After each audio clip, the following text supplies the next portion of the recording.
Welcome back to my YouTube channel, Miles Butterfly. Okay, for today's video, as I promised, na isi-share ko po sa inyo yung experience ko paano po mag-apply ng ESL ng no experience, tsaka pwede din po part-time lang. So, kung may trabaho po kayo, pwede po kayo dito mag-apply. So, ano po ba itong, anong larangan po ito? Anong pangalan po ng company? Ito po ay isang 5-1 to na sikat po sa Pilipinas, mga teacher na nagtuturo sa mga batang hindi po first language nila ay English. So, katulad ng mga Asian, Middle East, Vietnam, at saka marami pang iba.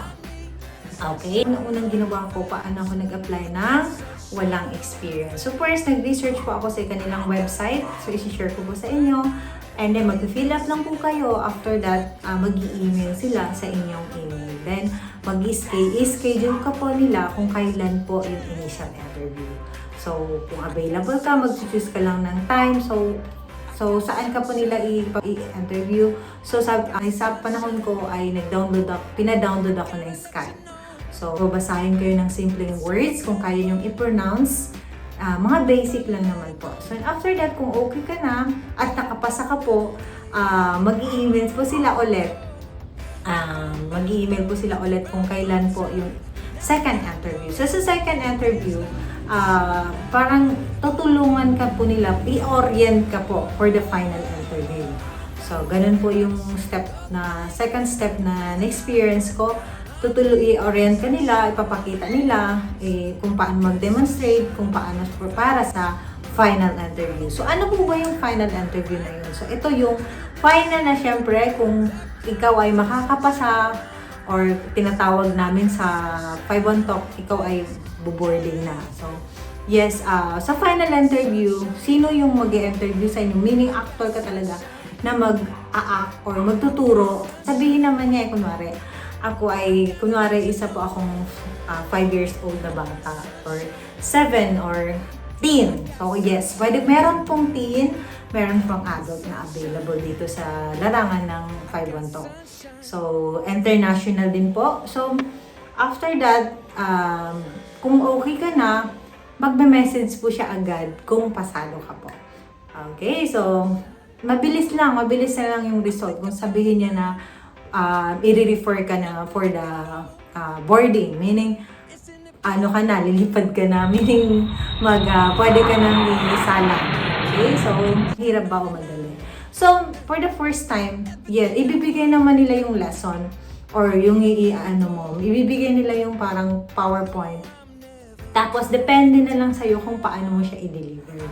So, for example, dapat makitaan ka po ng yung parang talent or something kakaibang unique na meron ka para yung bata ma-excite or student na maging interested or para mas willing siya mag-book ng mag-book.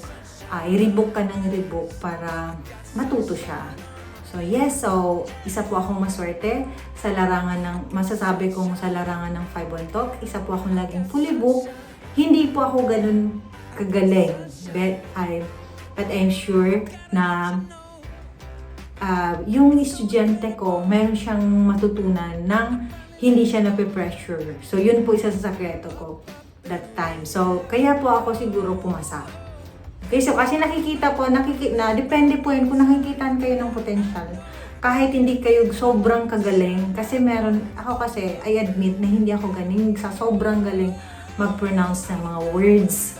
Kasi nga, hindi naman talaga ang first language natin ay English, diba? Hindi tayo taga-America. So, may mga time na sumasablay ako, pero the way po magturo ako, I'm sure 100% yung bata ay meron siyang matutunan o yung students, okay? So, hindi mo po kailangan maging perfect. So, as long as yung heart mo nandoon sa pagtuturo, pwedeng-pwede ka po dito. So after that, pwede ba siyang part-time? Yes. So, pwede po. Meron po siyang 9 morning shift, afternoon shift, or noon shift, and then meron din pong evening at saka midnight shift. So, depende po sa inyo. So, nung time ko po ay madalas hapon lang ako hanggang gabi.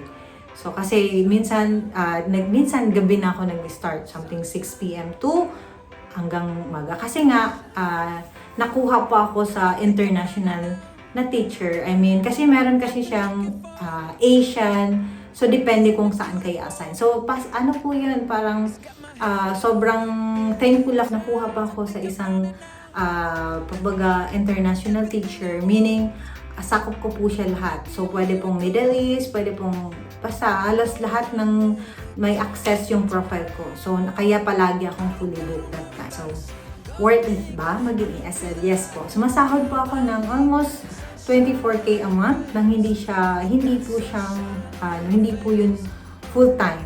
Meaning, depende po sa schedule. So, yung mga kasama ko, sumasahod sila ng 30 to 40 pag sobrang sinipada ni Log. So, nakakasahod po sila ng 30 plus or 40.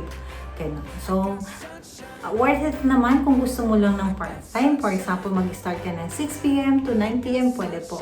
So, yes, masaya po. Masaya at na-enjoy ko po yung pagiging SL. Kasi, kung gusto mo lang naman ng experience at maging expert, try nyo po dito sa 512. Kasi karamihan sa mga kilala ko, nag-start sila dito. Kasi po, marami pong ESL company na mas malaki po yung pasahod niya.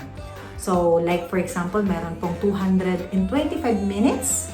Yes, meron pong ganun. Kasi sa 512, pinakamataas na umabot ng 70 pesos for 25 minutes. So, not bad. So, isi-share ko po soon. Stay tuned po kayo. And then, yung mga tips na paano ako pumasa sa 512. And I hope see you soon, guys. And God bless. Bye!